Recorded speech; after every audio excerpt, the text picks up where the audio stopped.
Can you guess whose birthday it is? If you love cake, go check out Sugar Sparrow because they're the only one I'll use. If you need a simple from scratch chocolate sheet cake that turns out moist every single time, this is the one that I make for birthdays. It's easy, uses pantry ingredients, and you don't even need a mixer. I will be using my KitchenAid, however, because I do have one, but the recipe is easy enough to use a bowl and a whisk. This recipe does call for buttermilk, but there is an easy way to make it DIY. All you need is vinegar and milk. So I use apple cider vinegar, but you can use white vinegar as well. All you need to do is mix 1 tablespoon of vinegar with 1 cup of milk and let it sit for about 5 minutes. Then you have homemade buttermilk. This recipe also calls for hot coffee, and we're not typically coffee drinkers, but I do have this that I use strictly for baking. First, let's preheat the oven. It says 325. If you don't have a kitchen scale, I highly recommend one, and it doesn't cost very much at all. Also, I want to say this first. If you are going to make this recipe, then there are quite a few ingredients that need to be at room temp. So make sure you read the recipe first. You can find it in the description of this video.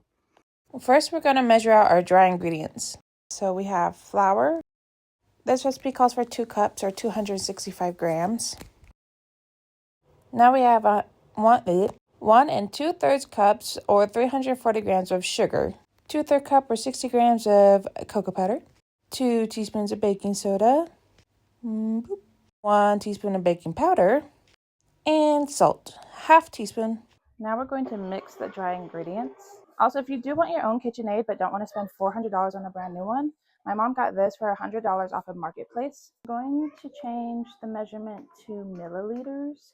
Now the wet ingredients, so you need 1/2 cup or 120 milliliters of vegetable oil. No. Okay, grab your snacks and go outside. Okay. 2 large eggs at room temp. I'm always grateful for my chickens providing fresh eggs. 1.5 teaspoon of pure vanilla extract. Here I'm using vanilla bean paste, and I just kind of measured the heart. Here is our 1 cup of full fat buttermilk that we made with vinegar and milk. Now it's time to mix all of these ingredients on low and hope none of it comes flying out. Okay, this is when we add the hot coffee. Because the coffee is hot, you want to add a little bit at a time so it doesn't cook the eggs. If you're worried about coffee giving your cake a coffee taste, it won't. Instead, it just enhances the cocoa flavor. So here you can see how slowly I'm pouring the coffee in. So this recipe is actually quite forgiving. It's really hard to mess it up.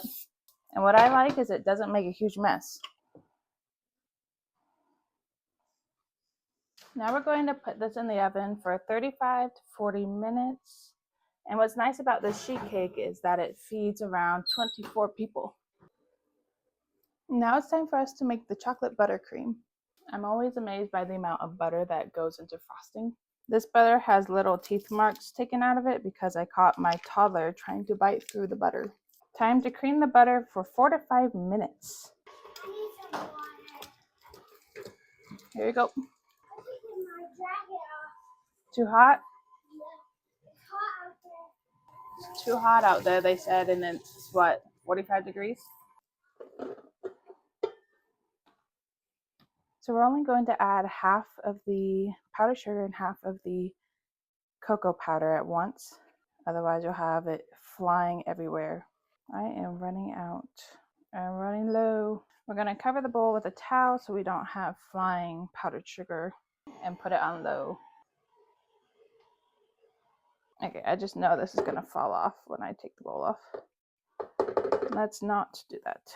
All right, another 240. And then this is all I got left, so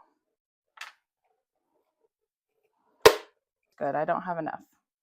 Okay, I found a little bit more from when I got it for Christmas. I think I was 10 grams short, so that's probably good enough. Okay, it's time to add the milk. If you happen to hear screaming in this video, it's just my children. Okay, I think this sucker is out. Okay, let's mix that in. Yep. Now we'll just let this mix for another 2 to 3 minutes on low. And so I'm not going to frost the cake until later tonight. So I'm going to put it in a airtight container until I'm ready for it.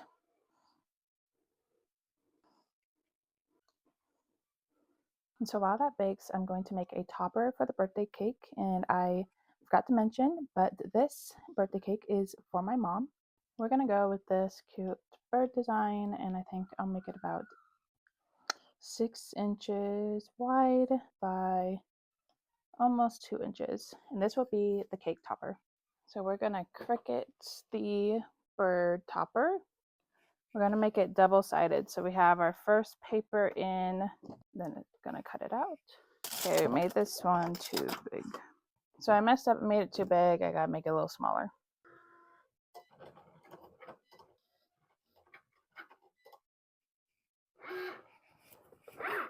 Okay, I'm going to take this off.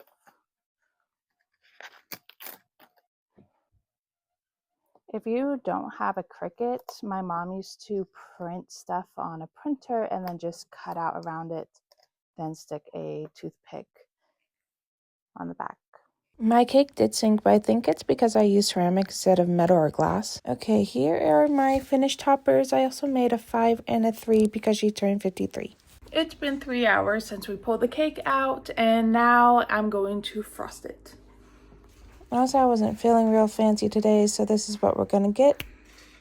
Not quite a looker, but it tastes good, right? And here are my cute little toppers to make it a little better. It'd be so yummy. Happy birthday to... Wow. Okay, ready? And a 1, and a 2, and a 1, 2, 3, 4. Happy birthday to you. I'll make my wish. Was it to find a sexy black man?